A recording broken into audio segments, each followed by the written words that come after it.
Imaginez un instant. Tenir dans vos mains un objet qui, il y a quelques heures à peine, n'était qu'une simple idée dans votre tête. C'est ça, la promesse, la véritable révolution de l'impression 3D. Aujourd'hui, on va plonger au cœur de cette technologie et voir comment elle est en train de complètement redéfinir les règles du jeu de la création.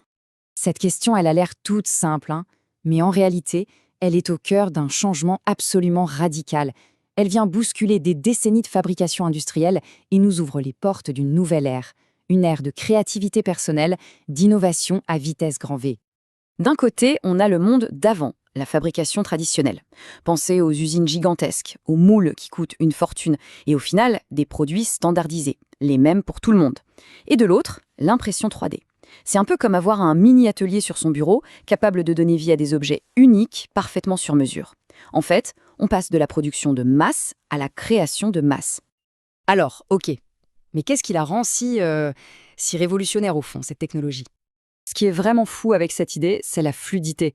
C'est presque magique. Fini les intermédiaires, les moules compliqués, les usines à l'autre bout du monde. Non, là, on passe directement de l'écran, du virtuel, à l'objet bien réel, tangible, qu'on peut utiliser tout de suite. Bon, alors, comment ça marche concrètement? Comment une simple pensée peut se transformer en un objet solide? Allez, suivons ensemble le parcours du créateur. Le processus, en gros, c'est un peu comme une recette de cuisine en 3 temps. Tout part d'une étincelle, l'idée. Ensuite, cette idée, il faut la sculpter numériquement, lui donner une forme. Et enfin, le choix du matériau. Attention, ce n'est pas juste un détail. C'est lui qui va dicter la texture, la solidité, bref, la fonction même de l'objet. La modélisation 3D, ce n'est pas juste du dessin, hein, c'est bien plus que ça. C'est une sorte de dialogue permanent entre la vision de l'artiste et les contraintes du monde réel. Il faut que l'objet soit beau, bien sûr, qu'il soit utile, évidemment, mais il faut surtout qu'il soit imprimable. Et c'est là que le designer enfile sa casquette d'ingénieur. Parce que chaque choix, chaque petit détail a une conséquence. Une paroi un poil trop fine, l'objet va se briser. Un angle un peu trop osé, la structure risque de s'effondrer pendant l'impression. C'est un vrai jeu d'équilibriste entre la créativité et bien les lois de la physique.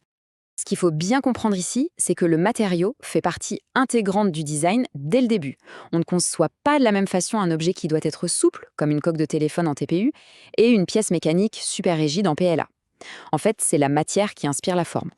Parlons maintenant de ce qui est peut-être le plus grand super-pouvoir de l'impression 3D. Cette capacité à tester, à se tromper, à corriger et à améliorer un design à une vitesse absolument fulgurante.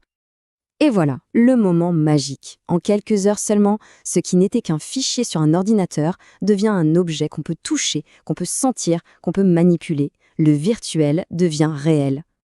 Et là, c'est le test de la réalité. Est-ce que la prise en main est bonne? Est-ce que cette petite charnière est assez solide? Chaque défaut, chaque petite imperfection saute aux yeux immédiatement. C'est un retour d'information direct, instantané, sans aucun filtre. Alors, on retourne à la planche à dessin numérique. Mais l'avantage, c'est qu'on n'a pas besoin de tout jeter et de recommencer. Non, quelques clics suffisent pour ajuster une courbe par-ci, renforcer une structure par-là. La modification est chirurgicale et quasi instantanée. Et la boucle recommence. On modélise, on imprime, on teste, on corrige. Ce cycle, répété très vite et à moindre coût, permet d'atteindre un niveau de perfection qui, avant, aurait demandé des semaines de travail et des budgets colossaux. C'est le principe de l'échec rapide pour un succès encore plus rapide.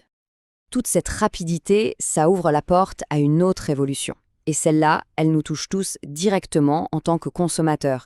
C'est la personnalisation de masse. Et là, on ne parle pas que de quelques niches.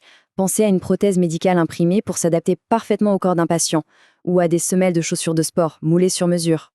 On ne crée plus un objet pour tout le monde, on crée le bon objet pour une personne. Ça change complètement le rôle du designer. Son travail, ce n'est plus de concevoir un produit fini, figé dans le marbre. Non, il crée plutôt un système, une sorte de modèle de base qui pourra ensuite être ajusté et personnalisé à l'infini par chacun.